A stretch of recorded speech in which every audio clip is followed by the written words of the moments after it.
Hello, and welcome to the new Mindscape. In the previous video, I talked about faith and where we find faith and how we can enhance the power of faith in our Mindscape. So now I want to go back and see how this will apply to the body, the mind, and the spirit. In terms of the body, let's imagine that you're a member of the basketball team. You gain faith and confidence in your capacity to become a better player because you have a warm and supportive team. You practice weekly with them, the coach corrects you and helps you to improve, and you have role models among professional players who inspire you to always do your best. Through basketball matches and competitions, you are tested and you learn to improve. Now, if you'd never heard of basketball or never played it, or if your first experiences playing basketball were negative, or if your team was divided and not supportive, or if the team never met to practice, or if the coach was bad or deeply discouraging, or if there were no role models, or if everyone around you told you that basketball was a bad or a useless sport, well, in those cases you'd have little or no faith, and you wouldn't be able to learn how to be a good player. So in terms of the mind, it's the same thing. At school, you're with cohorts of other students. You mutually help and encourage each other. You create a study environment. You practice every day. You have teachers and role models. You learn how to improve through competitions, through tests and examinations. Through all of this practice and the support from companions, role models, and teachers, you gain the faith that allowed you to develop your abilities and to gain admission to Hong Kong University. But if you'd lacked all of that, if you'd had no peers to stimulate or encourage you, no practice or opportunity to exercise, no good teachers, and if everybody around you always said that going to school is a waste of time, well, it's likely that you'd not have gained faith, and it would be highly unlikely that you'd be admitted to HKU, even if you had the potential to do so.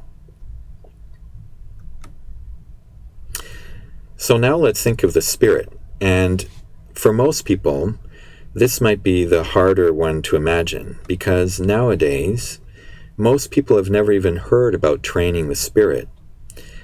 Or the only thing that they've heard is that it's not important or a waste of time, or they even laugh about it, or they think it's something easy and not worth bothering much with, or they think it's something so hard that it's not even worth trying. So under such conditions, it's very hard to develop the faith to grow spiritually. Religious communities are common environments for nurturing and training the spirit. In a healthy religious community, spiritual seekers will find a group of companions who will mutually support and encourage each other.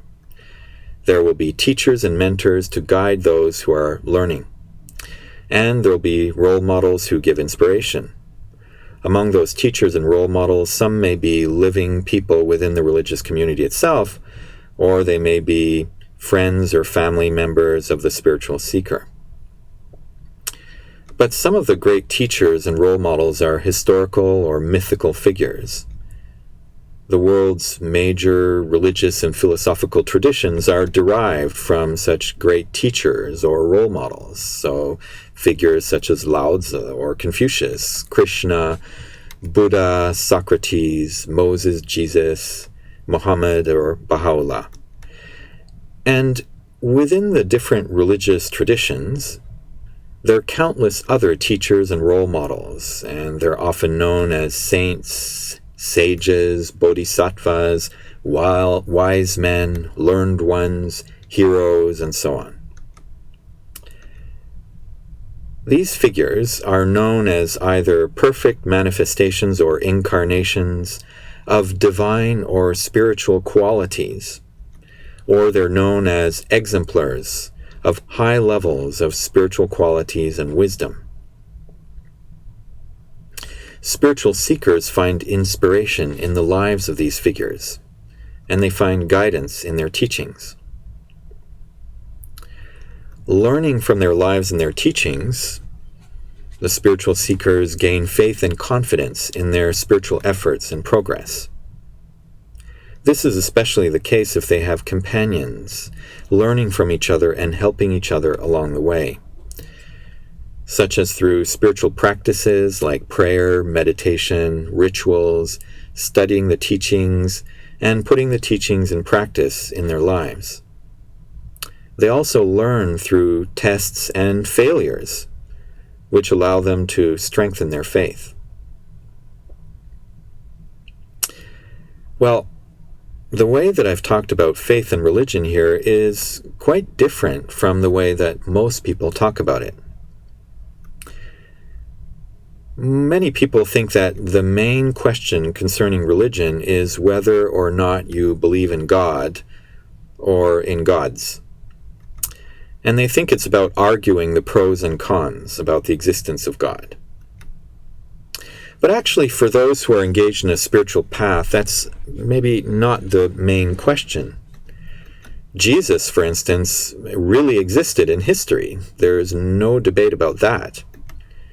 And he lives in the mindscape of those who have faith in him. His life and teachings that are recorded in the gospel give them guidance and inspiration. And it's the same for the Buddha and his followers. He actually lived in history, and he lives in their mindscape today. Now, there are doubts as to whether figures such as Lao Tzu, Krishna, or Moses actually existed in history, and if they did exist, well, what exactly is historically true about their lives? But regardless of what actually happened in history, the stories of these figures actually exist. The books such as the Tao Te Ching, the Bhagavad Gita, and the Book of Exodus in the Bible do exist. And these stories in these books and the figures within them do provide guidance, inspiration, and faith. And so for those who study them, they exist as objects of consciousness in their mindscape. And those who turn to them for spiritual guidance and inspiration empower them in their mindscape. In their mindscape, the stories and books release positive energies and strengthen their faith, helping them to grow spiritually. Practices such as prayer, meditation, and ritual all consist in arranging your mindscape to establish objects of consciousness that release positive spiritual forces and to diminish or remove negative spiritual forces. So actually, you don't need to believe in it. You can be an atheist and just play with these thoughts in your mind like a thought experiment. You don't need to have a religious identity. You just need to do it. The more you practice, the more effect there will be. Of course, if you believe, if you make an effort to empower the objects of consciousness, and if you're committed to such a practice with a community of companions, the effect will be far, far stronger. But what I want to say is that it's not so simple as believing in God or not, or having a religious identity or not. This isn't the way most people think about prayer, meditation, and ritual. For most people, even religious people, they think these practices are about comfort or relaxation, or that they're quaint or boring customs, rules, traditions, or superstitions. And if they practice them blindly and superficially, well, there won't be much to benefit to their spirit. it's just like for the body. A basketball player who only knows some mechanical moves but not really how to play. Or for the mind, it's just like a student who only knows how to memorize but doesn't know how to think.